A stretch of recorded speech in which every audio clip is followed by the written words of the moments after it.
ದೇವನಾಮ ಸ್ತೋತ್ರವಾಗಲಿ. ಹಲ್ಲೆಲೂಯಾ. ಕಳೆದ ವಾರ ನಾವು ದಾವೀದನ ಮಾತಿನ ಬಗ್ಗೆ ಮಾಡಿದ್ವಿ. ಯಾವ ರೀತಿ ಆ ದಾವೀದನು ನನ್ನನ್ನು ತಾನು ದೇವರಿಗೋಸ್ಕರ ಸಿದ್ಧ ಮಾಡಿಕೊಂಡಿದ್ದ ಅಂತ ಹೇಳಿ. ಸೊ ಆ ರೀತಿ ಸಿದ್ಧ ಆಗೋದಕ್ಕೆ ಕಾರಣ ಯಾರು? ಸೊ ಇಲ್ಲಿ ಇವತ್ತು ನಾವು ನೋಡ್ತಿರೋದು ಈಶಾಯನ ಬಗ್ಗೆ ನೋಡ್ತಿದ್ದೀವಿ. ನಮ್ಮ ತಂದೆ ಒಂದು ಕಾರಣ. ನನ್ನ ಹೆಸರು ದಾವೀದನ ತಂದೆ ಹೆಸರು ಈಶಾಯ. ಸೊ ತಂದೆ ಎಷ್ಟು ಆತ್ಮಿಕನಾಗಿ, ಎಷ್ಟು ದೇವರಲ್ಲಿ ಭಯಭಕ್ತಿಯಿಂದ ಇದ್ದರೆ ಮಗನನ್ನು ಆ ರೀತಿ ಬೆಳೆಸಿಕ್ಕೆ ಯೋಚನೆ ಮಾಡ್ತಾರೆ.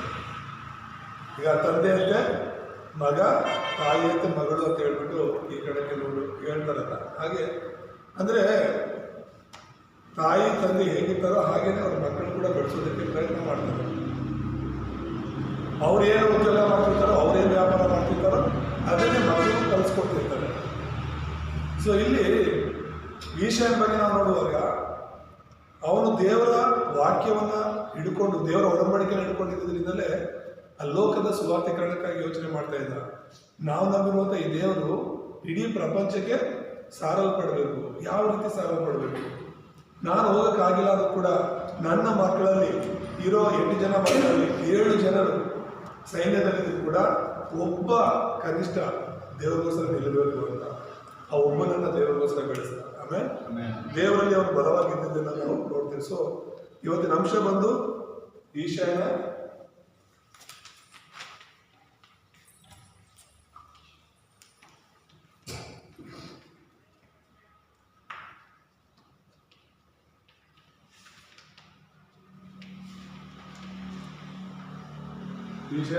ಲೋಕ ಸುವಾರ್ತೀಕರಣ ಅಂತ ಹೇಳಿ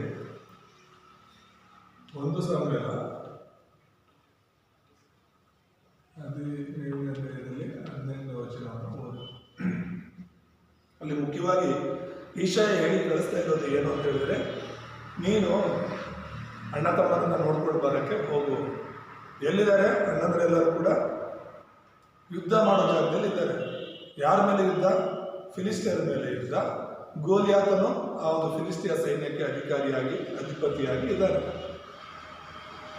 ಸೊ ಇಲ್ಲಿ ಯುದ್ಧ ಪ್ರಾರಂಭವಾಗಿ ಸುಮಾರು 40 ದಿನಗಳಾಗ್ತಾ ಇದೆ. 40 ದಿನದಿಂದಲೂ ಕೂಡ ಗೋಲಿಯಾತನು ಬಂದು ಕಿರ್ಚಾಡ್ತಾ ಇದ್ದಾನೆ.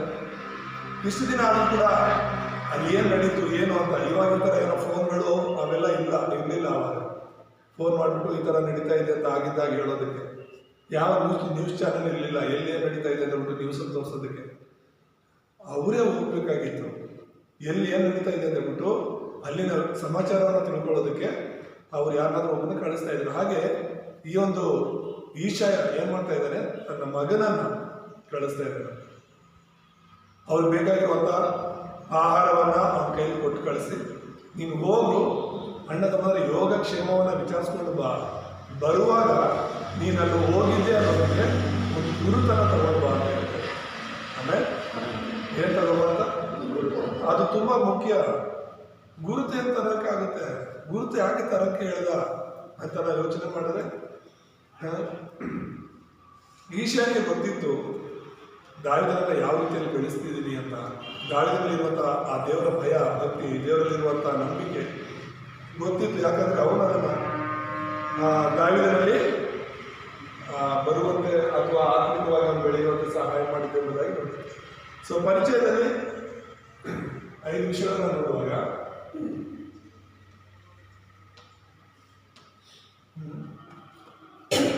ಐದು ಬಲಗಳಿಗಾಗಿ ಪ್ರಾರ್ಥಿಸಬೇಕು. ನಮ್ಮ ಜೀವನದಲ್ಲಿ ಏನೇ ಮಾಡಬೇಕಾದ್ರೂ ಕೂಡ ಅದು ಕೂಡ ಆತ್ಮಿಕವಾದ ಕಾರ್ಯಗಳನ್ನು ನಾವು ಮಾಡಬೇಕು ಅಂದರೆ 5 ಬಲಗಳ ಅವಶ್ಯಕತೆ ಇದೆ. ಸೊ ನಾವು ಪ್ರಾರ್ಥಿಸುವಾಗೆಲ್ಲ ಈ 5 ವಿಷಯಗಳಿಗಾಗಿ ನಾವು ಪ್ರಾರ್ಥಿಸಬೇಕು. ಈ ಆತ್ಮಿಕ ಬಲ ದೇವರಿಂದ ಬರುವಂಥದ್ದು, ದೇವರ ಆತ್ಮದಿಂದ ಬರುವಂಥದ್ದನ್ನು ನಾವು ಕೇಳ್ಕೊಳ್ಬೇಕು. ಎರಡನೇದಾಗಿ ಇದು ಜ್ಞಾನ ಬಲಕ್ಕಾಗಿ ನಾವು ಪ್ರಾರ್ಥನೆ ಮಾಡಬೇಕು. ಈ ಜ್ಞಾನ ಬಲ ಪರಲೋಕದಿಂದ ಬರುವುದು ಅಂದರೆ ಮೇಲಣ ಜ್ಞಾನ. ಪರಲೋಕದಿಂದ ಬರುವ ಜ್ಞಾನಕ್ಕಾಗಿ ನಾವು ಪ್ರಾರ್ಥಿಸಬೇಕೆಂಬುದಾಗಿ ನೋಡ್ತೇವೆ. ಮತ್ತೆ ಮೂರನೇದಾಗಿ ನಮಗೆ ಶಾರೀರಿಕವಾದ ಬಲ ಬೇಕು. ಇದು ದೇಹಕ್ಕೆ ಬೇಕಾಗಿರುವಂಥದ್ದು ದೇವರಿಂದ. ನಾಲ್ಕನೇದು ಆರ್ಥಿಕ ಬಲ ಬೇಕು ನಮಗೆ. ಈ ಆರ್ಥಿಕ ಬಲ ಅನ್ನುವಂಥದ್ದು ಸುವಾರ್ತೆಗಾಗಿ ಬೇಕು. ಮತ್ತೆ ಐದನೇ ಬಲ ಬಂದ್ಬಿಟ್ಟು ಜನಬಲ. ಈ ಜನಬಲ ಅನ್ನುವಂಥದ್ದು ಲೋಕ ಸ್ವಾರ್ಥೀಕರಣಕ್ಕಾಗಿ ಬೇಕು.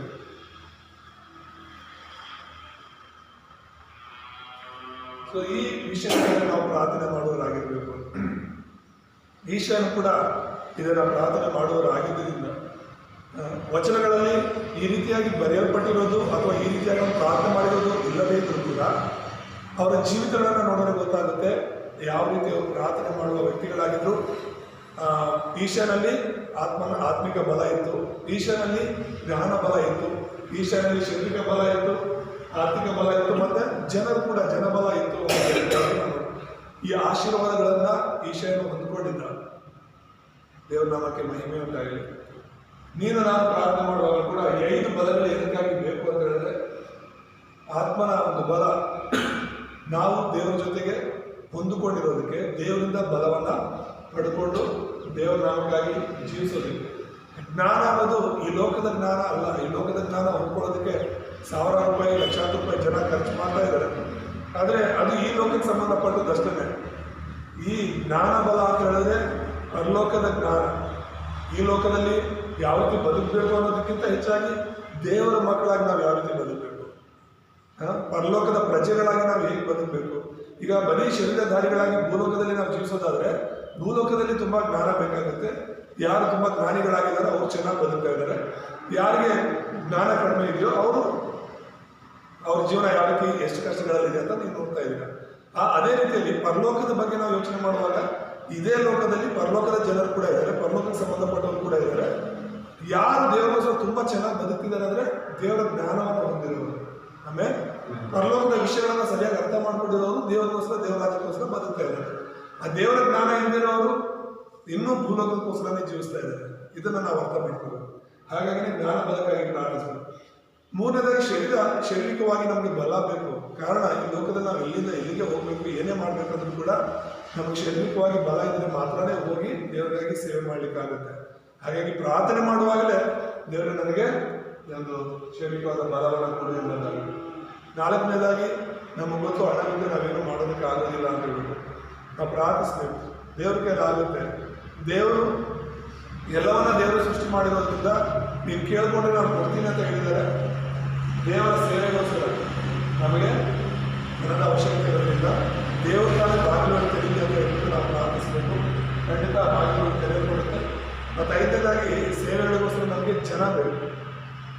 ಹಣ ಮಾತ್ರ ಇದ್ರೆ ಸಾಕ, ನಮಗೆ ಆರೋಗ್ಯ ಇದ್ರೆ ಮಾತ್ರ ಸಾಕ, ನಮಗೆ ಜ್ಞಾನ ಇದ್ರೆ ಮಾತ್ರ ಸಾಕ, ನಮಗೆ ಆತ್ಮನ ಬಲ ಇದ್ರೆ ಮಾತ್ರ ಸಾಕಾದರೆ ಅದರ ಜೊತೆಗೆ ನಮಗೆ ಜನರು ಕೂಡ ಅವಶ್ಯಕತೆ. ಜನರಲ್ಲಿ ಅದು ಶಿಷ್ಯರು, ಆಮೇಲೆ ನಮ್ಮ ಜೊತೆಯಲ್ಲಿ ನಿಲ್ಲುವಂಥ ಶಿಷ್ಯರು, ದೇವರ ಸೇವೆಗಾಗಿ ಲೋಕ ಸ್ವಾರ್ಥಿಗಳಿಗಾಗಿ ನಿಲ್ಲುವಂಥ ಶಿಷ್ಯರ ಅವಶ್ಯಕತೆ ಇದೆ. ಹಾಗಾಗಿ ನಾವು ಪ್ರಾರ್ಥನೆ ಮಾಡುವಾಗ ವಿಶ್ವಾಸಿಗಳು, ಸಾಧಾರಣ ವಿಶ್ವಾಸಿಗಳಿಗಾಗಿ ಅಲ್ಲ, ದೇವರಿಗೋಸ್ಕರ ಜೀವ ಕೊಡೋಕ್ಕೂ ಸಿದ್ಧರಿರುವಂಥ ಶಿಷ್ಯರಿಗೋಸ್ಕರ ನಾವು ಪ್ರಾರ್ಥಿಸ್ಬೇಕು. ಆಮೇಲೆ ಸ್ವಲ್ಪ ಜನ ಇದ್ರೂ ಪರವಾಗಿಲ್ಲ, ವಿಶ್ವಾಸಿಗಳಂತ ಹೇಳ್ಕೊಂಡು ಶರೀರಧಾರಿಗಳಾಗಿ ಜೀವಿಸುವಂತಹ, ಈ ಲೋಕಕ್ಕಾಗಿ ಜೀವಿಸುವಂತಹ 1000 ಮಂದಿ ವಿಶ್ವಾಸಿಗಳಿಗಿಂತ ದೇವರ ಸೇವೆಗೋಸ್ಕರ ಬದುಕಬೇಕು ಅನ್ನುವಂಥ 10 ಜನ ಶಿಷ್ಯರಿಗೂ ಸಾಕು, ನಾವು ದೊಡ್ಡ ಕಾರ್ಯವನ್ನು ಮಾಡಬಹುದು.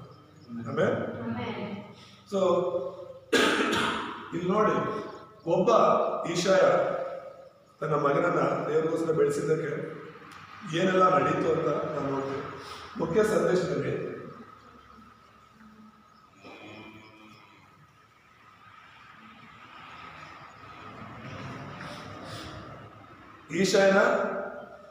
ಈಶಾನ ದೇವರನ್ನ ದಾವೀದನ ಬೆಳೆಸಿದ ರೀತಿ ಅಂತ ಹೇಳ್ತೀವಿ.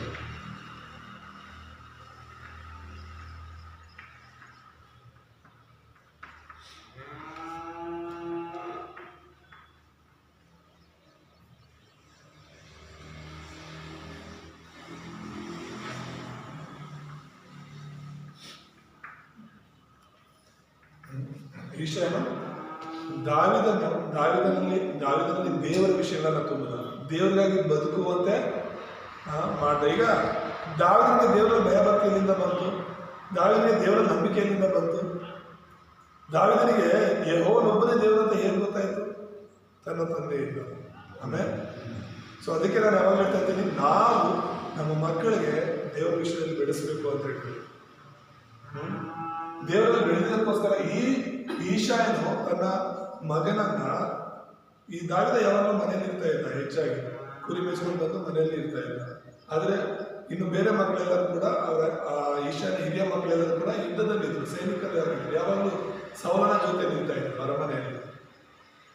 ದಾವಿದನ ಜೊತೆ ಇದ್ದಂತಹ, ಅಂದರೆ ಈಶಾನ ಜೊತೆ ಇದ್ದಂಥ ದಾವಿದನನ್ನು ಮಾತ್ರ ಈಶಾಯನು ದೇವರಲ್ಲಿ ಬಲವಾಗಿ ಬೆಳೆಸಿದ ನಾವು ನೋಡ್ತೀವಿ. ನಮ್ಮ ಜೊತೆ ಇರುವಂತಹ ನಮ್ಮ ಮಕ್ಕಳನ್ನ ನಾವು ಯಾವ ರೀತಿ ಬೆಳೆಸ್ತಾ ಇದ್ದೀವಿ, ಯಾವ ವಿಷಯಗಳನ್ನು ಅವರ ಮನಸ್ಸಲ್ಲಿ ತುಂಬ್ತಾ ಇದ್ದೀವಿ, ಯಾವ ಜ್ಞಾನವನ್ನು ಅವ್ರು ಕೊಡ್ತಾ ಇದ್ದೀವಿ. ಸೊ ನೀನು ಲೋಕದ ಪ್ರಕಾರ ಜೀವಿಸೋದಾದ್ರೆ ಲೋಕದ ಜ್ಞಾನ, ಲೋಕದಲ್ಲಿ ನೋಡಿ ಅವ್ರು ನೋಡಿ ಹೆಂಗಿದ್ದಾರೆ, ಇವ್ರು ನೋಡಿ ಹೆಂಗಿದ್ದಾರೆ, ನೀನು ನೋಡಿ ಹೆಂಗಿದೆ, ನೀನು ಅವ್ರ ಥರ ಇರಬೇಕು ಅಂತ ಲೋಕದ ಜನರನ್ನು ನಾವು ಹೋಲಿಸ್ಕೊಂಡು ಅವ್ರಿಗೆ ಹೇಳ್ಕೊಡ್ತೀವಿ. ಆದರೆ ದೇವರ ಜ್ಞಾನ ನಮಗಿದ್ರೆ ಅವ್ರಿಗೆ ಏನಿದ್ರು ಏನಿಲ್ಲ ಅಂದ್ರೂ ಕೂಡ ದೇವ್ರಿಗಾಗಿ ಅವರು ನಿಲ್ಲಬೇಕು ಅಂತ ಹೇಳಿ ನೀನು ಪ್ರಯಾಸ ಮಾಡ್ತಾರೆ. ಸೊ ಈಶಾನು ದಾವಿದನನ್ನು ದೇವರಿಗೋಸ್ಕರ ಬೆಳೆಸಿದ್ದನ್ನು ನಾವು ನೋಡ್ತೇವೆ. 3 ವಿಷಯಗಳನ್ನು ಇವತ್ತು ನಾವು ನೋಡುವಾಗ, ನೀನು ಸರಿಯಾಗಿ ಪ್ರಾರ್ಥಿಸುವಾಗ ಯುಗವನ್ನು ಸರಿಯಾಗಿ ನೋಡ್ತೀವಿ ಎಂಬುದಾಗಿ ಮೊದಲನೇದಾಗಿ ನೋಡ್ತೇವೆ.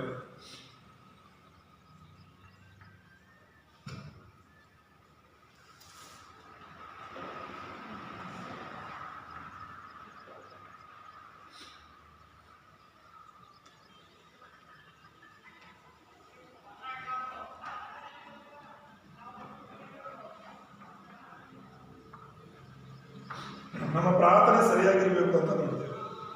ನಮ್ಮ ಪ್ರಾರ್ಥನೆಗಳು ಸರಿಯಾದ ಪ್ರಾರ್ಥನೆಗಳಾಗಿದ್ರೆ ನಾವು ಈ ಯುಗವನ್ನು ಕೂಡ, ಈಗ ನಾವಿರುವಂಥ ಈ ಕಾಲವನ್ನು ಸರಿಯಾಗಿ ನೋಡೋದಕ್ಕೆ ಸಾಧ್ಯವಾಗುತ್ತೆ. ಹಾಗಾಗಿನೇ ನಮ್ಮ ಪ್ರಾರ್ಥನೆಗಳನ್ನ ಸರಿಪಡಿಸ್ಕೋಬೇಕು ಅಂತ ಹೇಳಿ.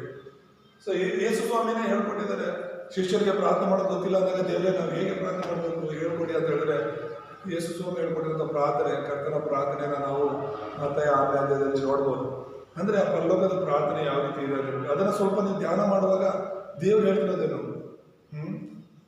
ದೇವರ ನಾಮ ಪರಿಶುದ್ಧವಾಗಲಿ ಅಂತ ಹೇಳಿ ಪ್ರಾರ್ಥನೆ ಮಾಡ್ತಾರೆ. ದೇವರ ರಾಜ್ಯ ಬರಲಿ ಅಂತ ಪ್ರಾರ್ಥನೆ ಮಾಡ್ತಿದ್ದಾನೆ. ಆಮೇಲೆ ದೇವರ ಚಿತ್ತ ಪರಲೋಕದಲ್ಲಿ ನೆರವೇರುವಂತೆ ಈ ಭೂಲೋಕದಲ್ಲಿ ನೆರವೇರಲಿ ಅಂತ ಪ್ರಾರ್ಥನೆ ಮಾಡ್ತೀವಿ. ಸೊ ಆ ಪ್ರಾರ್ಥನೆಯಲ್ಲಿ ಏನೆಲ್ಲ ವಿಷಯಗಳಿದೆ ಅದನ್ನು ನಾವು ಯೋಚನೆ ಮಾಡಬೇಕು. ನಮ್ಮ ಪ್ರಾರ್ಥನೆಗಳೆಲ್ಲ ಅಂಥ ವಿಷಯಗಳಿದೆಯಾ ಯೋಚನೆ ಮಾಡಬೇಕು. ಮತ್ತು ನಮ್ಮ ಅನುದಿನದ ಆಹಾರವನ್ನು ಕೊಡುವಂಥ, ನಮಗೆ ತಪ್ಪು ಮಾಡಿದ್ರೆ ನಾವು ಕ್ಷಮಿಸೋದು, ನಮ್ಮ ತಪ್ಪುಗಳನ್ನು ಕ್ಷಮಿಸುವಂಥ, ಯುಗಾಂತರಗಳಲ್ಲೂ ಕೂಡ ದೇವ್ರಿಗೆ ಮಾತ್ರನೇ ಘನತೆ, ಮಾನ, ಮಹಿಮೆ ಎಲ್ಲ ಹೊಂದಲಿ ಅಂತ ಹೇಳ್ಬಿಟ್ಟು ಆ ಪ್ರಾರ್ಥನೆ ತಿಳಿಸುತ್ತೆ. ಹಾಗಾಗಿ ಸರಿಯಾದ ಪ್ರಾರ್ಥನೆ ಈ ಒಂದು ಯುಗವನ್ನು ಸರಿಯಾಗಿ ನೋಡೋದಕ್ಕೆ ಸಾಧ್ಯವಾಗುತ್ತೆ. ಈಶಾನು ಸರಿಯಾಗಿ ಪ್ರಾರ್ಥನೆ ಮಾಡುವಂಥ ವ್ಯಕ್ತಿ ಆಗಿದ್ದರಿಂದಲೇ ತನ್ನ ಮಗನನ್ನ ದೇವರಿಗೋಸ್ಕರ ಬೆಳೆಸ್ದ. ನನ್ನ ಮಗ ಈಗ ಸೌಲ ಬಂದ್ಬಿಟ್ಟು ಶಾರೀರಿಕವಾದ ರಾಜ, ಶಾರೀರಿಕವಾಗಿ ಇಸ್ರಾಯೇಲನ್ನು ನಡೆಸ್ತಾ ಇದ್ದಾನೆ. ಆದರೆ ಭಯಭಕ್ತಿಯಲ್ಲಿ ಜನರನ್ನ ನಡೆಸ್ತಾ ಇಲ್ಲ, ಆತ್ಮಿಕದಲ್ಲಿ ಜನರನ್ನ ನಡೆಸ್ತಾ ಇಲ್ಲ. ನನ್ನ ಮಗ ಆ ರೀತಿ ಇರಬಾರ್ದು, ನನ್ನ ಮಗ ದೇವರಾಗಿ ನಿಲ್ಲಬೇಕು ಅಂತ ಹೇಳ್ಬಿಟ್ಟು ಈಶಾ ಏನು ಮಾಡ್ತಾನೆ, ದಾವಿದನನ್ನ ಆತ್ಮಿಕವಾಗಿ ಬೆಳೆಸೋದನ್ನು ನಾವು ನೋಡ್ತೇವೆ. ಇದರಲ್ಲಿ 3 ವಿಷಯಗಳನ್ನು ನಾವು ನೋಡುವಾಗ, ಮೊದಲನೇದಾಗಿ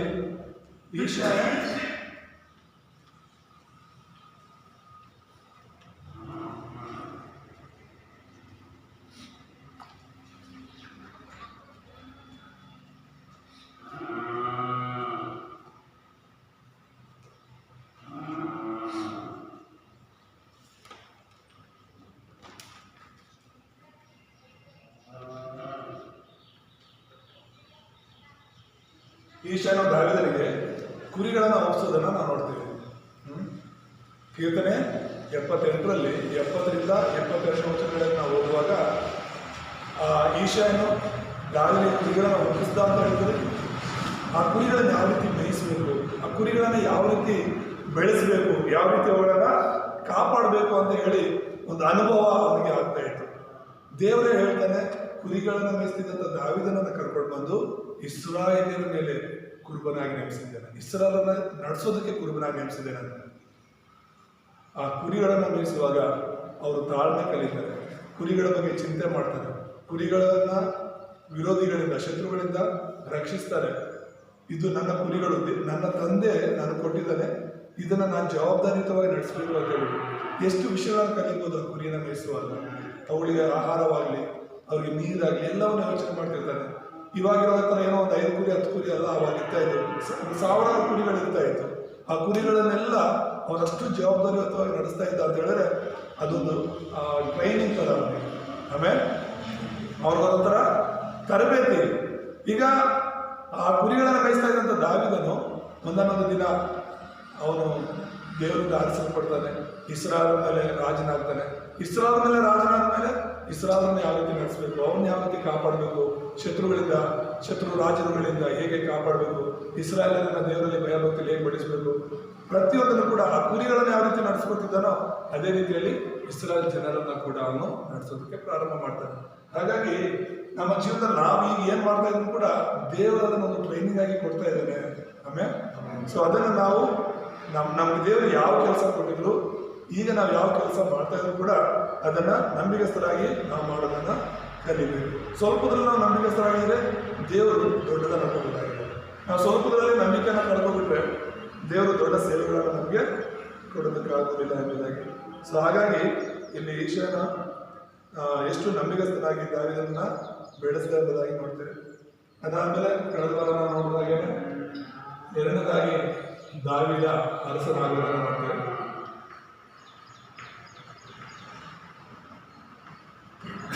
ದಾವೀದನು ಅರಸನಾಗ್ತಾರೆ. 1 ಸಮುವೇಲದಲ್ಲಿ 16ನೇ ಅಧ್ಯಾಯ 1ರಿಂದ 10ರಲ್ಲಿ ನಾವು ನೋಡಿದ್ರೆ ಅವನು ಅರಸನಾಗಿ ಅಭಿಷೇಕಿಸಲ್ಪಡ್ತಾನೆ. ಅಷ್ಟೇ ಅಲ್ಲ, ಅವನು ಪ್ರಾರ್ಥನೆ ಮಾಡುವಾಗ ದುರಾತ್ಮಗಳು ಓಡಿ ಹೋಗೋದನ್ನು ಕೂಡ ನಾವು ನೋಡ್ತೇವೆ. ಆಮೇಲೆ ದಾವೀದನು ಪ್ರಾರ್ಥಿಸುವಾಗ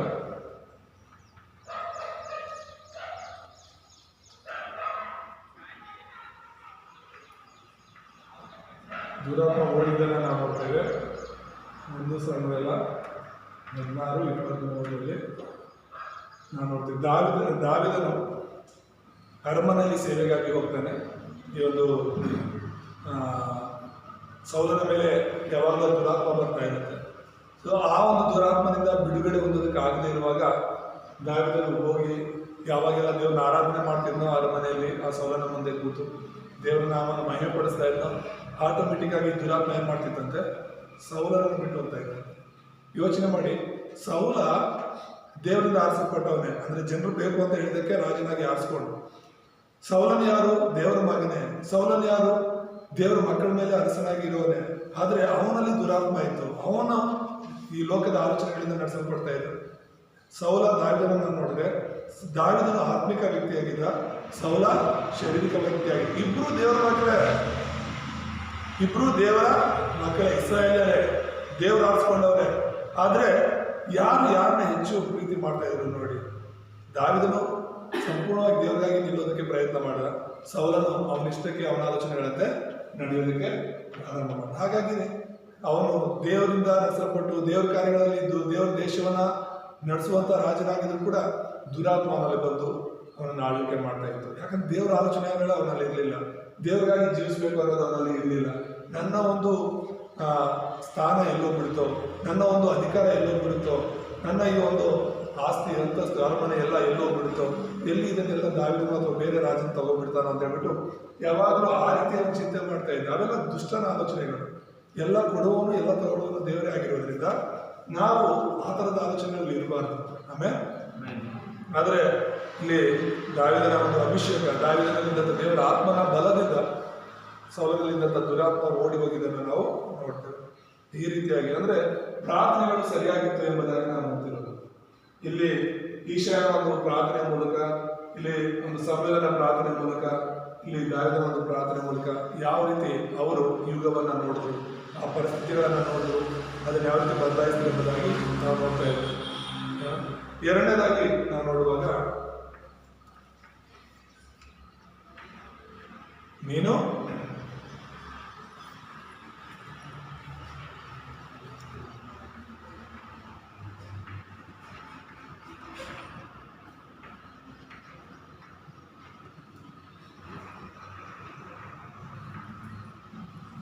ನೀನು ಅವಕಾಶವನ್ನ ಸರಿಯಾಗಿ ನೋಡುತ್ತೀಯ ಎಂದು. ಅಂದ್ರೆ ನೀನು ಸರಿಯಾಗಿ ಪ್ರಾರ್ಥನೆ ಮಾಡಿದ್ರೆ ಆ ಅವಕಾಶ ಇದು ಸರಿಯಾದ ಒಂದು ಅವಕಾಶ ಅಂತ ನೀನು ಭಾವಿಸ್ತೀಯ. ಸಮಸ್ಯೆ ಎಷ್ಟು ದೊಡ್ಡದಿರುತ್ತೋ ಅಷ್ಟು ದೊಡ್ಡ ಅವಕಾಶ ದೇವರು ನಿನ್ನ ಜೀವನದಲ್ಲಿ ಕೊಟ್ಟಿದ್ದಾರೆ ಅಂತ. ಕಷ್ಟ ಎಷ್ಟು ದೊಡ್ಡದಾಗಿ ಬರುತ್ತೋ ನಿನಗೆ ದೇವರು ಕೊಟ್ಟ ಅವಕಾಶ ಅದು ದೊಡ್ಡ ಅವಕಾಶ ಅಂತ ಹೇಳಿ. ಇಲ್ಲಿ ದಾವಿದನ ಜೀವನದಲ್ಲಿ ಬಂದ ಅವಕಾಶ ಏನು? ದೊಡ್ಡ ಸಮಸ್ಯೆ ಏನದು ಅಂದ್ರೆ ಗೋಲಿಯಾತ ಎದುರಾಗಿರುವಂಥದ್ದು. ಇಡೀ ಅಂದ್ರೆ ಸೌಲನಾಗ್ಲಿ, ಸೌಲನ ಸೈನ್ಯವಾಗ್ಲಿ, ಇಸ್ರಾಯೇಲ್ ದೇಶವೆಲ್ಲವೂ ಕೂಡ ಹೋರಾಡಿ ಗೆಲ್ಲಕ್ಕಾಗ್ತಾ ಇಲ್ಲ. ಗೋಲಿಯಾತನ ನೋಡಿ ಭಯ ಪಡ್ತಾ ಇದ್ದಾರೆ. 40 ದಿನಗಳಿಂದ ಅವನು ಬಂದು ಭಯ ಪಡಿಸ್ತಾ ಇದ್ದಾನೆ. ನಿಮ್ಮಲ್ಲಿ ಯಾರಾದ್ರೂ ಒಬ್ಬ ಗಂಡಸು ಇದ್ರೆ ನನ್ನ ಮೇಲೆ ಬಂದು ಯುದ್ಧ ಮಾಡಲಿ ಅಂತ ಹೇಳಿ ಒಬ್ಬರು ಕೂಡ ಮುಂದೆ ಹೋಗ್ತಾ ಇಲ್ಲ. ಅವ್ರಿಗೆ ಗೊತ್ತು ಅವ್ನು ಮುಂದೆ ಹೋಗಿ ನಿಂತ್ಕೊಂಡೆ ಚೂರು ಮಾಡ್ಬಿಡ್ತಾರೆ, ಅವ್ನು ಕತ್ತರಿಸಿ ಬೀಸಾಗ್ತಾನೆ ಅಂತ ಹೇಳಿ ಎಲ್ಲ ಭಯ ಪಡ್ಕೊಂಡಿದ್ದಾರೆ. ಆದರೆ ದಾವಿದನು ಅದನ್ನೊಂದು ಅವಕಾಶವಾಗಿ ಅರ್ಥ ಮಾಡ್ಕೊಂಡ. ಆಮೇಲೆ ಅರ್ಥ ಆಗಿದೆ ಹೇಳ್ತಿರೋದು. ಸಮಸ್ಯೆ ಎಷ್ಟು ದೊಡ್ಡದಿರುತ್ತೋ ಉತ್ತರ ಕೂಡ ಅಷ್ಟೇ ದೊಡ್ಡದಿರುತ್ತೆ. ಸಮಸ್ಯೆ ಎಷ್ಟು ದೊಡ್ಡದಿರುತ್ತೋ ಆಶೀರ್ವಾದ ಕೂಡ ಅಷ್ಟೇ ದೊಡ್ಡದಿರುತ್ತೆ. ಸಮಸ್ಯೆ ಎಷ್ಟು ದೊಡ್ಡದಿರುತ್ತೋ ಅದು ದೇವರು ಕೊಟ್ಟಂತ ಅಷ್ಟೇ ದೊಡ್ಡ ಅವಕಾಶವಾಗಿದೆ. ಇದನ್ನು ನಾವು ಅರ್ಥ ಮಾಡೋಣ. ಇಲ್ಲಿ ದಾವಿದನ ಅದನ್ನು ಅರ್ಥ ಮಾಡ್ಕೊಂಡ. ಅದಕ್ಕೆ ನಾವು ನೋಡ್ತೇವೆ 1 ಸಾಮ್ಯದಲ್ಲಿ 17ನೇ ಅಧ್ಯಾಯದಲ್ಲಿ 1ರಿಂದ 15ನೇ ವಚನ ತನಕ ನಾವು ಬಂದ್ರೆ ಗೋಲಿಯಾತ ಏನ್ ಮಾಡ್ತಾ ಇದ್ದ?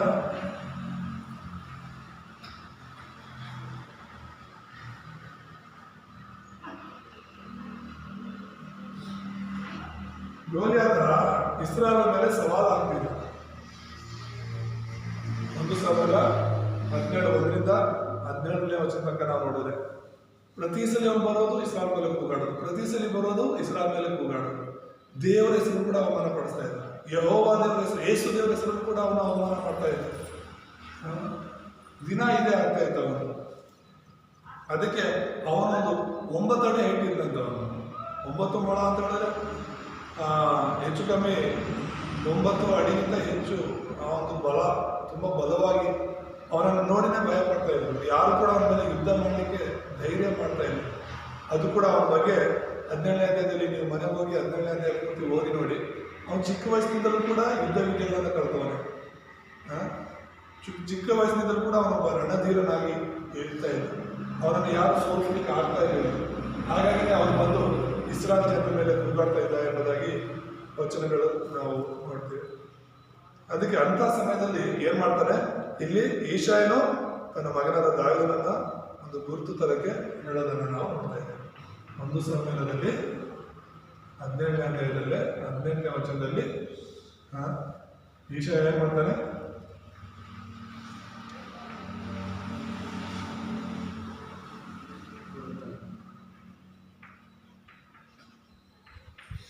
ಏನ್ ತರ ಕೇಳ್ತಾನೆ, ಒಂದು ಗುರುತು ತರ ಕೇಳ್ತಾನೆ. ನಾನು ಹೇಳ್ತಾ ಇದ್ದೀನಿ ಎಷ್ಟು ಸಮಸ್ಯೆಗಳಿತ್ತು, ಎಷ್ಟೊಂದು ಆ ಗೋಲಿಯಾತನ ಬಗ್ಗೆ ಎಷ್ಟೊಂದು ಹಿಂಸೆ ಕೊಡ್ತಾ ಇದೆ ಇಸ್ರಾಯೇಲರನ್ನ. ಆ ಜಾಗಕ್ಕೆ ಹೋಗಿ ನೀನೊಂದು ಗುರುತು ತಗೋಬ ಅಂತ ಹೇಳಿದ್ರೆ ಈ ಈಶಾನಿಗೆ ಗೊತ್ತಿತ್ತು ಯಾವ ಗುರುತು ಅಂತ ಹೇಳ್ಬಿಟ್ಟು. ಅಲ್ಲಿ ಹೋದ್ಮೇಲೆ ದಾವಿದನು ಕೂಡ ಗೊತ್ತಾಯ್ತು ಏನ್ ಗುರುತು ತಗೊಂಡು ಹೋಗ್ಬೇಕು ನಮ್ಮ ಅಪ್ಪನಿಗೆ ಅಂತ ಹೇಳ್ಬಿಟ್ಟು. ದೇವ್ರ ನಾಮಕ್ಕೆ ಸ್ತೋತ್ರವಾಗಲಿ. ಅದಾದ್ಮೇಲೆ ಅವನೊಂದು ದೊಡ್ಡ ಅವಕಾಶವಾಗಿ ಅದನ್ನ ಎಣಿಸ್ತಾ ಇರೋದಾಗಿ ನಾವು ನೋಡ್ತಾರೆ. ದಾವಿದನ ಗೋಲಿಯಾತನ ಸೋಲಿಸುವುದು ಒಂದು ದೊಡ್ಡ ಅವಕಾಶವಾಗಿ ಅವನು ತೆಗೆದುಕೊಂಡ. 3ನೇದಾಗಿ ಇದರಲ್ಲಿ ನೋಡುವಾಗ 1 ಸಾಮ್ಯದಲ್ಲಿ 17ನೇ ಅಧ್ಯಾಯದಲ್ಲಿ 35ರಿಂದ 37ರಲ್ಲಿ ನಾವು ನೋಡುವಾಗ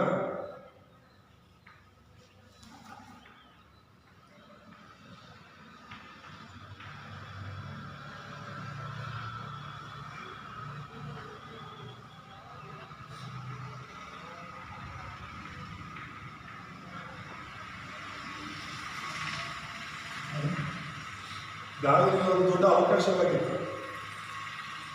ಈಗ ಯೋಚನೆ ಮಾಡಿ, 10 ಜನ ಯುದ್ಧ ಮಾಡೋರಲ್ಲಿ ಇದ್ದಾರಂದ್ರೆ ದಾವಿದನ ಥರನೇ 10 ಜನ ನಾನು ಹೋಗಿ ಯುದ್ಧ ಮಾಡ್ತೀನಿ ಅನ್ನೋದಾದ್ರೆ ಅಲ್ಲಿ ದಾವಿದನಿಗೆ ಏನಾದರೂ ಅವಕಾಶ ಇರ್ತಿತ್ತ? ಅವನ ಥರನೇ ಇನ್ನೂ 10 ಜನ ಇದ್ದಾರೆ ಯುದ್ಧ ಮಾಡೋರು ಅಂತ ಹೇಳಿದ್ರೆ ಅದೇನು ವಿಶೇಷ ಅಲ್ಲ. ಇವನು ಹೋಗಿಲ್ಲ ಅಂದ್ರೆ ಇನ್ನೊಬ್ರು ಹೋಗ್ತಾರೆ, ಅವನು ಹೋಗಿಲ್ಲ ಅಂದ್ರೆ ಇನ್ನೊಬ್ರು ಹೋಗ್ತಾರೆ. ಇಲ್ಲಿ ಯಾಕೆ ಅದು ದೊಡ್ಡ ಅವಕಾಶ ಅಂದರೆ ದಾವಿದನನ್ನು ಬಿಟ್ಟು ಬೇರೆ ಯಾರಿಗೂ ಧೈರ್ಯ ಇಲ್ಲ. ಯಾರು ಅಲ್ಲಿ ಯುದ್ಧಕ್ಕೆ ಹೋಗೋದಕ್ಕೆ ಸಿದ್ಧರೇ ಇಲ್ಲ. ಸೌಲನು ಕೂಡ, ರಾಜ ಸೌಲ ಕೂಡ ಭಯ ಪಟ್ಕೊಂಡಿದ್ದ ಎಂಬುದಾಗಿ ನಾವು ನೋಡ್ತೇವೆ. ಇಲ್ಲಿ ಆ ವಚನಗಳನ್ನು ನೋಡಿ ಅವನು ಯಾವ ರೀತಿ ಅದನ್ನು ತೆಗೆದುಕೊಳ್ತಾನೆ. 35ರಿಂದ 37ರಲ್ಲಿ ನಾವು ನೋಡುವಾಗ ದಾವೀದನು ಹೇಳೋದನ್ನು ನೋಡಿ, ನಾನು ಒಡನೆ ಅದನ್ನು ಬೆನ್ನಟ್ಟಿ ಒಡೆದು ಕುರಿಮರಿಗಳನ್ನು ಕಿತ್ತುಕೊಳ್ಳುತ್ತಿದ್ದೆನು. ಅದು ಹಿಂದಿರುಗಿ ನನ್ನ ಮೇಲೆ ಬಿದ್ದರೆ ಅದನ್ನು ಗದ್ದ ಹಿಡಿದು ಬಡಿದು ಕೊಂದು ಹಾಕುತ್ತಿದ್ದೆನು. ನಿನ್ನ ಸೇವಕರಿಂದ ಕೊಲ್ಲಲ್ಪಟ್ಟ ಸಿಂಹಕ್ಕೂ ಕರಡಿಗೂ ಆದ ಗತಿಯೇ ಜೀವ ಸ್ವರೂಪನಾದ ದೇವರ ಸೈನ್ಯವನ್ನು ನಿಂದಿಸುವಂತ ಈ ಸುನ್ನತಿಯಿಲ್ಲದ ಫಿಲಿಸ್ಟೀನಿಗೂ ಆಗಬೇಕು. ನನ್ನನ್ನು ಅಂಥ ಸಿಂಹದ ಮತ್ತು ಕರಡಿಯ ಉಗುರುಗಳಿಂದ ತಪ್ಪಿಸಿದ ಯೆಹೋವನು ಈ ಫಿಲಿಸ್ಟಿಯನ ಕೈಗೂ ತಪ್ಪಿಸುವನು ಎನ್ನಲು ಸೌಲನು ದಾವೀದನಿಗೆ, ಹೋಗು, ಯೆಹೋವನು ನಿನ್ನ ಸಂಗಡ ಇರಲಿ ಎಂದು ಹೇಳಿದನೆಂಬುದಾಗಿ ನಾವು ನೋಡ್ತಾ ಇದ್ದೇವೆ. ಆಮೇಲೆ ನಾನು ಹೋಗ್ತೀನಿ, ನನ್ನ ದೇವರು ನನ್ನನ್ನು ಯಾವ ರೀತಿ ಸಿಂಹಗಳ ಮತ್ತು ಕರಡಿಯ ಉಗುರುಗಳಿಂದ ಬಾಯಿಂದ ತಪ್ಪಿಸಿದಾರೋ ಅದೇ ರೀತಿಯಲ್ಲಿ ಸುನ್ನತಿ ಇಲ್ದಿರುವಂತಹ ಈ ಗೋಲಿಯಾತನಿಂದಲೂ ನನ್ನನ್ನು ತಪ್ಪಿಸ್ತಾನೆ. ಇವತ್ತು ಗೋಲಿಯಾತನನ್ನ ದೇವರು ನನ್ನ ಕೈಗೆ ಒಪ್ಪಿಸ್ತಾನೆ ಅಂತ ಹೇಳಿ. ಹಲ್ಲೆಲೂಯಾ. ಅದೇ ಒಂದು ಅವಕಾಶವನ್ನು ನೋಡಿದ. ಇಲ್ಲಿ ದಾವೀದನಿಗೆ ಗೋಲಿಯಾತ ಚಿಕ್ಕದಾಗ ಕಾಣ್ತಿದ್ನ? ಎಲ್ಲರಿಗೂ ಕಾಣೋ ತರನೇ ತಾನೇ ಕಾಣ್ತಿದ್ದ. ಎಲ್ಲರೂ ನೋಡೋ ತರನೇ ತಾನೇ ಇವನಿಗೂ ಕಾಣ್ತಿರೋದು. ಗೋಲಿಯಾತನ ಜೊತೆಯಲ್ಲಿದ್ದ ಆ ಫಿಲಿಸ್ಟಿಯರ ಒಂದು ಸೈನ್ಯವನ್ನ ದಾವೀದನು ನೋಡ್ತಾ ಇದ್ದಾನೆ. ಆದ್ರೆ ಇಲ್ಲಿ ಗೋಲಿಯಾತನನ್ನ ಅವನು ದೃಷ್ಟಿಸಿ ನೋಡ್ತಾ ಇಲ್ಲ. ಇಲ್ಲಿ ಫಿಲಿಸ್ಟಿಯರ ಸೈನ್ಯವನ್ನ ನೋಡಿ ಅವನು ಭಯ ಪಡ್ತಾ ಇಲ್ಲ. ಅವರೆಲ್ಲರಿಗಿಂತ ಇವನ್ ಜೊತೆ ಇರೋನು ಯಾರು ಅಂತ ನೋಡ್ತಾ ಇದ್ದ. ಆಮೇಲೆ ಅವನಿಗಿಂತ ನನ್ನ ಜೊತೆ ಇರುವಂತ ದೇವ್ರು ಯಾರು, ನನ್ನ ಜೊತೆ ಇರುವಂತ ದೇವ್ರು ಯಾವ ರೀತಿ ನನ್ನನ್ನು ಇದುವರೆಗೂ ಬಿಡಿಸಿ ನಡೆಸ್ಕೊಂಡು ಬಂದರು, ಅವನು ಎಷ್ಟು ಹೈಟು, ಎಷ್ಟು ವೆಯ್ಟು, ಎಷ್ಟು ಬಲಶಾಲಿ, ಎಷ್ಟು ವೀರ ಇದೆ, ಇವನಿಗೇನು, ಇವನ್ ಜೊತೆ ಇರುವವನು ಅವನಿಗಿಂತ ದೊಡ್ಡ. ಆಮೇಲೆ ಅದನ್ನ ಇವನ್ ಚಿಕ್ಕ ಹುಡುಗ, ದಾವೀದ ಚಿಕ್ಕ ಹುಡುಗ, ಅವನು ಯುದ್ಧ ಮಾಡೋದು ಗೊತ್ತಿಲ್ಲ. ಅವನು ಯುದ್ಧ ಮಾಡೋದು ಬರೋದಿಲ್ಲ. ಈ ಕರಡಿ ಮೇಲೆ, ಸಿಂಹದ ಮೇಲೆ ಯುದ್ಧ ಮಾಡೋದು ಗೊತ್ತೇ ವಿನಃ ಮನುಷ್ಯನ ಮೇಲೆ ಯಾವತ್ತೂ ಯುದ್ಧ ಮಾಡಿಲ್ಲ. ಅವನ ಹತ್ರ ಕತ್ತಿ ಇಲ್ಲ, ಬಿಲ್ಲು ಬಾಣ ಇಲ್ಲ, ಅವನ ಹತ್ರ ಒಂದು ಕಡವೆ ಇದೆ, ಆ ಕವಣೆಯಿಂದ ಆ ಕಲ್ಪಿಸಿ ಹೊಡೆಯೋದು ಮಾತ್ರ ಗೊತ್ತು ಅವನಿಗೆ. ಕವಣೆಯಿಂದ ಅದುವರೆಗೂ ಯುದ್ಧ ಮಾಡಿದ ನಾನು ಎಲ್ಲೂ ನೋಡಿಲ್ಲ, ಕೇಳಿಲ್ಲ. ಮೊದಲನೇ ಸಲ ದಾವೀದನೇ ಯುದ್ಧ ಮಾಡಿರೋದು. ಯಾಕಂದ್ರೆ ಒಂದ್ಸಲಿ ಸುತ್ತು ಹೊಡೆದ್ರೆ ಒಬ್ಬನ ಹೊಡಿಬೋದು ಅಷ್ಟೇನೆ. ಅದು ತಗುತ್ತೆ ಇಲ್ಲ ಅಂದ್ರೆ ಇಲ್ಲ. ಆದ್ರೆ ಇವ್ನು ಹೋಗ್ತಿರೋದು ಯಾರ ಜೊತೆ ಯುದ್ಧ ಮಾಡಕ್ಕೆ? ಗೋಲಿಯಾತನ ಜೊತೆ ಯುದ್ಧ ಮಾಡಕ್ಕೆ. ಯಾರಾದ್ರೂ ಗೋಲಿಯಾತನ ಜೊತೆ ಯುದ್ಧ ಮಾಡಕ್ಕೆ ಹೋಗೋನು ಕವಡೆ ತಗೊಂಡು ಹೋಗ್ತಾರ? ಇಲ್ಲ. ಆದ್ರೆ ಇವ್ನು ಯಾವ್ದನ್ನ ತಿಳ್ಕೊಂಡಿದ್ನೋ, ಯಾವ ವಿದ್ಯೆ ಇವನಿಗೆ ಗೊತ್ತಿತ್ತೋ ಅದೇ ಇವ್ನು ನಂಬಿದ್ದೇನೋ. ಕವಣೆಯಿಂದ ಕೂಡ ದೇವ್ರು ನನಗೆ ಜಯ ಕೊಡ್ತಾನೆ ಅಂತಲ್ಲ, ದೇವರ ಹೆಸರಲ್ಲಿ ನಾನು ಜಯಿಸ್ತೇನೆ ಅಂತ ಹೋಗಿದ್ದ. ಆಮೇಲೆ ದೇವರ ಹೆಸರಲ್ಲಿ ಅವನು ಯುದ್ಧಕ್ಕೆ ಹೋಗಿದ್ದ. ದೇವ್ರು ನಮಗೆ ಸ್ತೋತ್ರವನ್ನೇ. ಹಾಗಾಗಿ ನಿನಗೆ ಬರುವಂತ ಸಮಸ್ಯೆಗಳು ನಿನ್ನ ಎದುರಾಗಿ ಗೋಲಿಯಾತನಾಗಿ ನಿಂತ್ಕೊಂಡ್ರು ಕೂಡ ಅದನ್ನು ಇನ್ನೊಂದು ಅವಕಾಶವಾಗಿ ತಗೋಬೇಕು. ಇವನೊಬ್ಬನೇ ಅಲ್ಲ, ಬೈಬಲಲ್ಲಿರುವಂಥ ಉಳಿದವರು, ಬೈಬಲಲ್ಲಿರುವಂಥ ದೇವರ ಸೇವಕರು, ದೇವರನ್ನು ಹಿಡ್ಕೊಂಡವರೆಲ್ಲರೂ ಕೂಡ ಇದೇ ತರ ನೋಡಿದ್ರು. ಯೋಸೇಫನು ಗುಲಾಮನಾಗಿ ಹೋಗೋದನ್ನ ಒಂದು ಅವಕಾಶವಾಗಿ ಯೋಚನೆ ಮಾಡಿದ. ಇಲ್ಲ ಅಂದ್ರೆ ಅವನು ಯಾಕೆ ಹೋಗ್ತಿದ್ದ? ನಾನು ನಮ್ಮ ಅಪ್ಪನ ಮನೆ ಬಿಟ್ಟು ಹೋಗಲ್ಲ, ನಾನು ನಮ್ಮ ಅಪ್ಪನ ಬಿಟ್ಟು ಹೋಗಲ್ಲ ಅಂತ ಕೂತ್ಕೊಂತಿದ್ದ ಬೇಕಾದ್ರೆ ಅಲ್ವಾ? ಮೋಶೆ ಆ ಒಂದು ಫಾರೋನ ಅರಮನೆಯನ್ನ ಬಿಟ್ಟು ಹೋಗೋದು ಒಂದು ದೊಡ್ಡ ಅವಕಾಶವಾಗಿ ಯೋಚನೆ ಮಾಡಿದ. ಸಾಮುವೇಲನು ತಂದೆ ತಾಯಿನ ಚಿಕ್ಕ ವಯಸ್ಸಿನಲ್ಲೇ ಬಿಟ್ಟು ದೇವರಾಲಯದಲ್ಲಿ ಇರೋದು ಒಂದು ದೊಡ್ಡ ಅವಕಾಶವಾಗಿ ತೆಗೆದುಕೊಂಡ. ತಂದೆ ತಾಯಿನ ಬಿಡೋದು ತುಂಬಾ ಕಷ್ಟನೇ, ಅದು ಚಿಕ್ಕ ವಯಸ್ಸಲ್ಲಿ. ಹಾಲು ಕುಡ್ತಷ್ಟು ತಗೊಂಡೋಗಿ ಬಿಡೋದು ಎಷ್ಟು ದೊಡ್ಡ ಅದು ಇದು ಸಾಹಸ. ಆದ್ರೆ ಅವನು ಅದನ್ನು ಅವಕಾಶವಾಗಿ ತೆಗೆದುಕೊಂಡ. ಬೈಬಲಲ್ಲಿ ಯಾವುದನ್ನೇ ತಗೊಳ್ಳಿ, ಎಲಿಯ ಅಷ್ಟು ವಿಗ್ರಹಾರಾಧಕರ ಮುಂದೆ ಇವನು ಬಲವಾಗಿ ನಿಂತ್ಕೊತಿದ್ದ. ಇವನೊಬ್ಬನೇ ಅಲ್ಲಿ ಮುಂದೆ ನಿಂತ್ಕೊಂಡಿರೋದು. ನೀವು ನಿಮ್ಮ ದೇವರನ್ನ ಪೂಜೆ ಮಾಡ್ಕೊಂಡು ನಾನು ನನ್ನ ದೇವರನ್ನ ಪೂಜೆ ಮಾಡ್ತೀನಿ. ಅವ್ರು ಎಷ್ಟು ಜನ ಇದ್ದಾರೆ? ಒಂದ್ ವೇಳೆ ಅವತ್ತು ಬೆಂಕಿ ಇಳಿದಿಲ್ಲ ಅಂದ್ರೆ ಎಲಿಯನ ಗತಿ ಏನಾಗ್ತಿತ್ತು? ಸೊ ಅದನ್ನ ಒಂದು ಅವಕಾಶವಾಗಿ ತಗೊಂಡು ಎಷ್ಟು ನಂಬಿಕೆ ಇದ್ರೆ ಅವರಿಗೆ, ದೇವರ ಮೇಲೆ ಎಷ್ಟು ನಂಬಿಕೆ ಇದ್ರೆ ಆ ಥರ ನಿಂತಿದ್ರು ಅಂತ ಯೋಚನೆ ಮಾಡಿ. ದಾನಿಯೇಲ ಸಿಂಹದ ಗವಿಗೆ ಹೋಗೋಕೆ ರೆಡಿ ಆಗ್ತಾನೆ. ಅದನ್ನೊಂದು ದೊಡ್ಡ ಅವಕಾಶವಾಗಿ ತೆಗೆದುಕೊಳ್ತಾನೆ. ಸಿಂಹದ ಗವಿಗೆ ಹೋದ ತಕ್ಷಣ ನಾವು ಹಸ್ತಿರುವಂತ ಸಿಂಹಗಳ ಮೇಲೆ ಬಿದ್ದು ಕ್ಷಣಾರ್ಧದಲ್ಲಿ ತಿಂದು ಬಿಡ್ತಾ ಇತ್ತು. ತಿಂದ್ರೂ ಪರವಾಗಿಲ್ಲ, ಆದ್ರೆ ನನ್ನ ದೇವ್ರು ನನ್ನ ಜೊತೆ ಇದ್ದಾನೆ ಅಂತ ಹೇಳ್ಬಿಟ್ಟು ಆಮೇಲೆ ಧೈರ್ಯವಾಗಿ ಅವನು ಹೋಗ್ತಾನೆ. ಅದೊಂದು ದೊಡ್ಡ ಅವಕಾಶವಾಗಿ ಪರಿಗಣಿಸಿ ಅವತ್ತು ಇಡೀ ಒಂದು ಬಾಬಿಲೋನಿನ ಅವರ ದೇವರ ಕಡೆ ತಿರುಗೋದಕ್ಕೆ ಒಂದು ಅವಕಾಶ. ಶಾದ್ರಕ ಮೇಷಕ ಅಬೇದ್ನೆಗೋ ಬೆಂಕಿಯ ಮುಂದೆ ನಿಂತಿದ್ದಾರೆ. ನಾವು ಬೆಂಕಿಗೆ ಹಾಕಲ್ಪಟ್ಟರೂ ಪರವಾಗಿಲ್ಲ, ನಿನ್ನ ಈ ಒಂದು ವಿಗ್ರಹಗಳಿಗೆ ನಾನು ಅಡ್ಡ ಬೀಳಕ್ಕೆ ನಮಸ್ಕಾರ ಮಾಡಲ್ಲ ಅಂತ ಹೇಳಿದ್ರು. ಅದು ದೊಡ್ಡ ಅವಕಾಶವಾಗಿ ತೆಗೆದುಕೊಂಡವರು. ಆಮೇಲೆ ದೇವರ ನಾಮಕ್ಕೆ ಸ್ತೋತ್ರವಾಗಲಿ. ಬೈಬಲಲ್ಲಿ ಯಾರು ದೊಡ್ಡ ಸಮಸ್ಯೆಗಳ ಮುಂದೆ ನಿಂತರೋ, ದೊಡ್ಡ ಕಷ್ಟಗಳ ಮುಂದೆ, ಹಿಂಸೆಗಳ ಮುಂದೆ ನಿಂತರೋ, ಅವ್ರ ಜೀವನದಲ್ಲಿ ದೇವರು ದೊಡ್ಡ ಕಾರ್ಯಗಳನ್ನು ಮಾಡಿದ್ದಾರೆ. ಆಮೇಲೆ ಹಾಗಾಗಿ ಈ ಒಂದು ಗೋಲಿಯಾತನ ಜೀವನದಲ್ಲಿ ನಾವು ನೋಡ್ತಾ ಇದ್ದೀವಿ. ಆ ಒಂದು ದಾವೀದನ ಜೀವನದಲ್ಲಿ ಗೋಲಿಯಾತನಂತಹ ದೊಡ್ಡ ವ್ಯಕ್ತಿ ನಿಂತಿದ್ರು ಕೂಡ ಇವನು ದೇವರಲ್ಲಿ ನಂಬಿಕೆ ಇದ್ದಿದ್ದ, ಜಯವನ್ನು. ಆಮೇಲೆ ಕೆಂಪು ಸಮುದ್ರದ ಮುಂದೆ ನಿಂತ ಮೋಶೆ, ಅದೊಂದು ದೊಡ್ಡ ಅವಕಾಶವಾಯಿತು ಅವನಿಗೆ. ಐಗುಪ್ತ ದೇಶದ ಸೈನ್ಯವನ್ನು ಗೆಲ್ಲೋದಕ್ಕೊಂದು ಅವಕಾಶವಾಯಿತು. ಯೆಹೋಶುವ, ಕಾಲೇಬರನ್ನು ನಾವು ನೋಡ್ತೀವಿ. ಒಂದು ಯೋರ್ದಾನ್ ಹೊಳೆ ಮುಂದೆ ನಿಂತಿದ್ದಾಗಲಿ, ಒಂದು ಎರಿಕೋ ಗೋಡೆ ಮುಂದೆ ನಿಂತಿದ್ದಾಗಲಿ ಒಂದು ದೊಡ್ಡ ಅವಕಾಶಗಳಾಯಿತು ಅವರಿಗೆ. ಸೊ ನಾವು ಯಾವ ರೀತಿ ಯೋಚನೆ ಮಾಡ್ತಾ ಇದ್ದೀವಿ? ನೀನು ನಾನು ಗೋಲಿಯಾತನ ಮುಂದೆ ನಿಂತಿರುವಂಥ ಪರಿಸ್ಥಿತಿಗಳು ಬರ್ಬೋದು. ಗೋಲಿಯಾತನ ಥರಾನೇ ಅಂದರೆ ನಮಗೆ ಎದುರಾಗುವಂಥ ಕಷ್ಟ, ಸಮಸ್ಯೆಗಳು, ವಿರೋಧಗಳು ಗೋಲಿಯಾತನಾಗಿ ನಮ್ಮ ಮುಂದೆ ನಿಲ್ಲಬಹುದು. ಆಗ ನೀನು ಸೌಲನಾಗಿ ಯೋಚನೆ ಮಾಡ್ತೀಯಾ, ಅಥವಾ ಅಲ್ಲಿರುವಂತಹ ಸೈನಿಕರ ಥರ ಯೋಚನೆ ಮಾಡ್ತೀಯಾ, ಅಥವಾ ದಾವೀದನಂತೆ ಯೋಚನೆ ಮಾಡ್ತೀಯಾ? ನಾನು ಅದೇ ಹೇಳ್ತೇನೆ, ಸತ್ಯ ಸುವಾರ್ತೆ ಇಟ್ಕೊಂಡವ್ರಿಗೂ ಸತ್ಯ ಸುವಾರ್ತೆ ಹಿಡ್ಕೊಳ್ದೇ ಇರೋರ್ಗೂ ವ್ಯತ್ಯಾಸ ಏನು ಅಂದರೆ, ಸತ್ಯ ಸುವಾರ್ತೆನ ಹಿಡ್ಕೊಳ್ದೇ ಇರೋರು ಆ ಸೌಲನ ಹಾಗೆ, ಸೌಲನ ಜೊತೆ ಇದ್ದಂಥ ಸೈನ್ಯದ ಹಾಗೆ. ಅವರು ದೇವರ ಮಕ್ಕಳಾಗಿದ್ರು ಕೂಡ ದೇವರಲ್ಲಿ ನಂಬಿಕೆ ಇರಲಿಲ್ಲ. ದೇವರ ಮುಂದೆ ಸಮಸ್ಯೆಗಳು ಬಂದಾಗ ದೇವರಾಗಿ ನಿಲ್ಲೋದಕ್ಕೆ ಶಕ್ತಿ ಸಾಲಿಲ್ಲ. ಆದರೆ ಈ ದಾವೀದ ಸಮಸ್ಯೆ ಇದೆ ಅಂತ ತಕ್ಷಣ ಅವನು ದೇವರ ಹೆಸರಲ್ಲಿ ಮುಂದೆ ಹೋಗ್ತಿರೋದನ್ನು ನಾವು ನೋಡ್ತಾ ಇದ್ದೇವೆ. ಅವನು ಏನು ಯೋಚನೆ ಮಾಡ್ತಿಲ್ಲ, ಅಯ್ಯೋ ನನ್ನನ್ನೇನಾದ್ರೂ ಮಾಡಿಬಿಟ್ರೆ ನಾನು ಸತ್ತೋದ್ರೆ ಏನು ಗತಿ ಅಂತ ಹೇಳ್ಬಿಟ್ಟು ಯಾವುದ್ರ ಬಗ್ಗೆ ನಾನು ಯೋಚನೆ ಮಾಡಿಲ್ಲ. ಸಮಸ್ಯೆಯನ್ನು ಒಂದು ಅವಕಾಶವಾಗಿ ತೆಗೆದುಕೊಂಡ. ಆಮೇಲೆ ಮೂರನೇದಾಗಿ ನಾವು ನೋಡುವಾಗ, ಯಾವಾಗ ನಮ್ಮ ಪ್ರಾರ್ಥನೆ ಸರಿ ಇರುತ್ತೋ ಆಗ ಸರಿಯಾದ ಭವಿಷ್ಯವನ್ನು ನಾವು ನೋಡ್ತೇವೆ.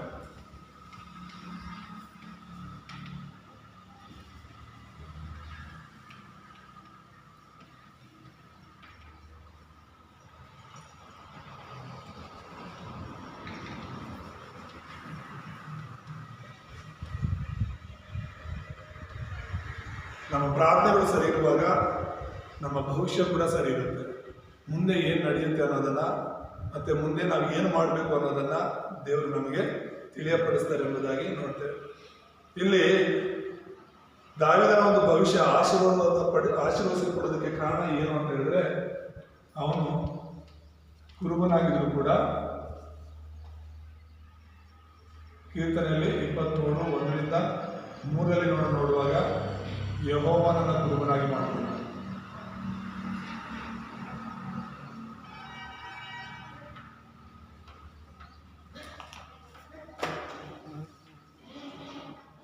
ಆಮೇಲೆ ಯೆಹೋವನೇ ನನ್ನ ಕುರುಬನು, ನಾನು ಕೊರತೆ ಪಡೆಯನು ಎಂಬುದಾಗಿ ಅವನು ತೀರ್ಮಾನ ಮಾಡಿಕೊಂಡ ಎಂಬುದಾಗಿ ನಾನು ನೋಡ್ತೇನೆ. ಮತ್ತೆ ಅವನು ಆ ರೀತಿ ತೀರ್ಮಾನ ಮಾಡ್ಕೊಂಡಿದ್ದಕ್ಕೋಸ್ಕರನೇ ದೇವರು ಏನು ಮಾಡೋದು ಅಂತ ಹೇಳಿದ್ರೆ, ಕೀರ್ತನೆಯಲ್ಲಿ 103 20-23 ನಾವು ನೋಡುವಾಗ ದೇವ ದೂತರ ಸಹಾಯವನ್ನು ದೇವರು ದಾವೀದನಿಗೆ ಕೊಡೋದನ್ನು ನಾವು ನೋಡ್ತೀವಿ. ದಾವೀದನ ಎಲ್ಲಿಗೆ ಹೋದ್ರು ಕೂಡ, ಎಂಥ ಸಂದರ್ಭದಲ್ಲಿದ್ದರೂ ಕೂಡ ದೇವರು ಅವನನ್ನು ಆಶೀರ್ವಾದ ಮಾಡುವ ಎಂಬುದಾಗಿ. ಅಷ್ಟೇ ಅಲ್ಲದೆ ಈ ದಾವೀದ ಏನು ಮಾಡಿದ, ಒಂದು ಪೂರ್ವಕಾಲ ವೃತ್ತಾಂತದಲ್ಲಿ ನಾವು ನೋಡುವಾಗ 29:10-14 ನಾವು ನೋಡುವಾಗ ದೇವಾಲಯವನ್ನು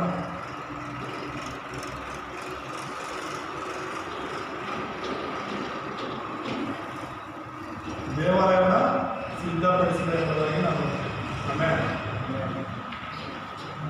ದೇವಾಲಯವನ್ನು ಸಿದ್ಧ ಮಾಡ, ದೇವಾಲಯ ಕಟ್ಟೋದಕ್ಕೆ ಬೇಕಾಗಿರುವಂಥ ಎಲ್ಲವನ್ನ ಅವನು ಸಿದ್ಧ ಮಾಡಿದ್ದ ಎಂಬುದಾಗಿ ವಾಕ್ಯದಲ್ಲಿ ತುಂಬ ಸ್ಪಷ್ಟವಾಗಿ ನಾವು ನೋಡ್ತೇವೆ. ನಮ್ಮ ಜನರಿಗೆ ಏನು ಬೇಕು? ದೇವಾಲಯ ಬೇಕು. ದೇವರ ಜೊತೆ ಇರೋದನ್ನು, ದೇವರನ್ನು ಆರಾಧನೆ ಮಾಡಬೇಕು, ದೇವರನ್ನ ಮಹಿಮೆ ಪಡಿಸಬೇಕು.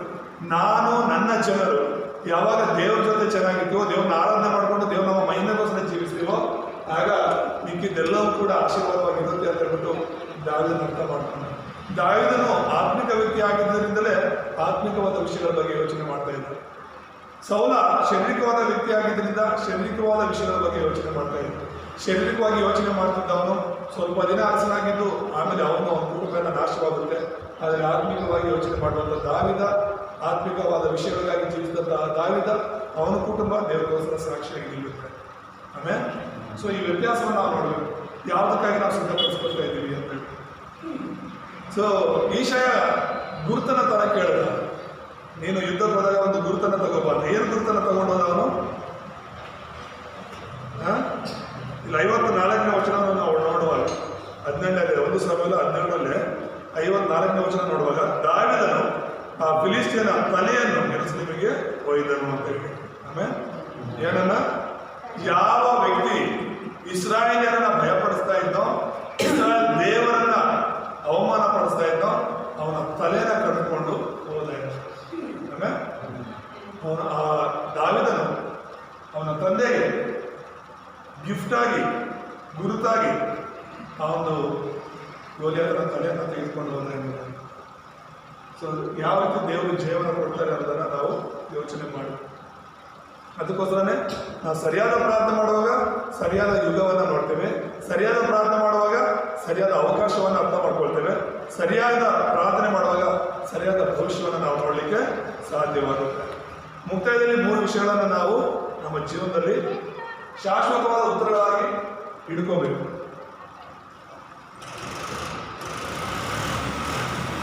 ಶಾಶ್ವತವಾದ ಉತ್ತರಗಳನ್ನಾಗಿ ನೋಡ್ಬೇಕು. ಇದರಲ್ಲಿ 3 ವಿಷಯಗಳನ್ನು ನಾವು ನೋಡುವಾಗ, ಮೊದಲನೇದಾಗಿ ಬಂದ್ಬಿಟ್ಟು ನೀನು ಪರಿಪೂರ್ಣವಾದ ಒಡಂಬಡಿಕೆಯನ್ನು ಹಿಡ್ಕೋಬೇಕು ಎಂಬುದಾಗಿ. ಆಮೇಲೆ